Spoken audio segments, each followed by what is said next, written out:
छानच झालंय की घर गायत्री ताई. काय संस्थेचं कॅम्पस पुरं होईपर्यंत घरातूनच चालवायला लागतंय सगळं काम. ताई, चित्रवाचन आणि मुलांसाठी आपण लिहिणं या व्यतिरिक्त वाचन लेखनासाठी आणखीन काय काय पूर्वतयारी करायला लागते? आपण मुलांना जी अक्षरं शिकवतो ना ती शब्दातल्या आवाजाची चिन्ह असतात. म्हणजे असं की आपण जेव्हा बदक असा शब्द लिहितो तेव्हा ब, द, क या आवाजासाठीची चिन्ह लिहित असतो, बरोबर? मग शब्दात वेगवेगळे आवाज असतात हे मुलांना उमजायला हवं आणि ते त्यांना सुटेही करता यायला हवेत. अरे बापरे, हे कसं शिकवायचं? अगं फार काही कठीण नाही आहे ते. आपण मुलांच्या बरोबर शब्दभेंड्यांसारखे खेळ खेळलो ना तर सहज साध्य होतं ते. आता मी एक शब्द सांगते, नाक. आता क वरून सांगा. काका. काय सांगितलं रेणुकानी? काका. आता बघा तन्मयनी काय सांगितलं? काम. आता म वरून सांगा. काय? मक्का. आता का वरून सांगा. काम. काम. आता म वरून सांग परीक्षित. काय सांगितलं? मामा. आणि मग तन्मयनी काय सांगितलं? मासा. स वरून सांगा. काय सांगितलं परीक्षितनी? सागर.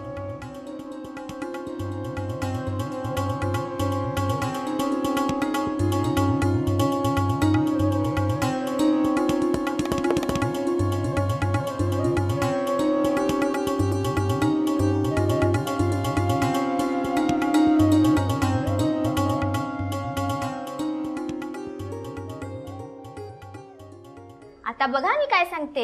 आता शेवटी म येणारा शब्द.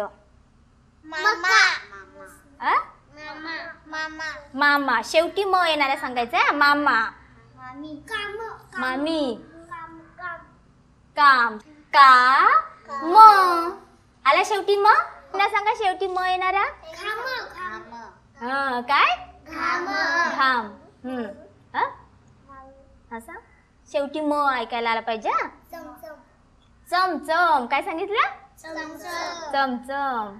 बघा शेवटी म बघा. चाक. शेवटी म आला करे. आणि टनटन आला शेवटी म.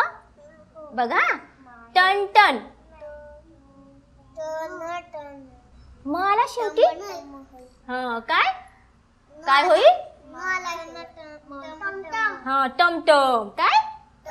टमटम. आता बघा दोनदा म येणारे शब्द सांगायचे. मामा.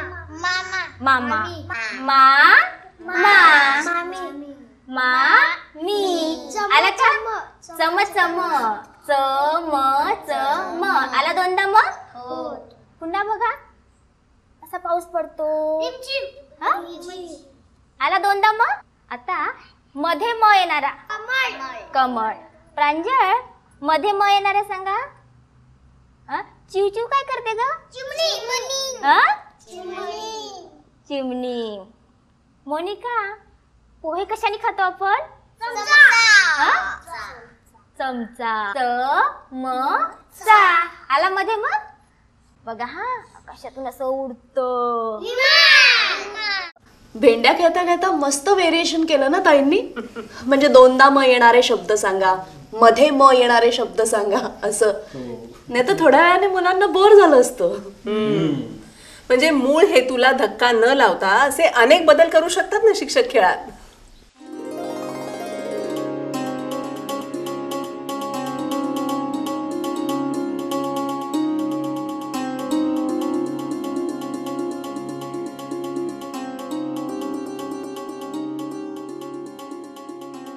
आणि काय काय करावं लागतं पूर्वतयारी म्हणून? कधी कधी गोष्टीची पुस्तकं मुलांना वाचून दाखवली ना तर लेखी भाषा त्यांच्या कानावर पडते. आपण नेहमी गोष्टी सांगतो ना त्याच्यापेक्षा वेगळं असतं.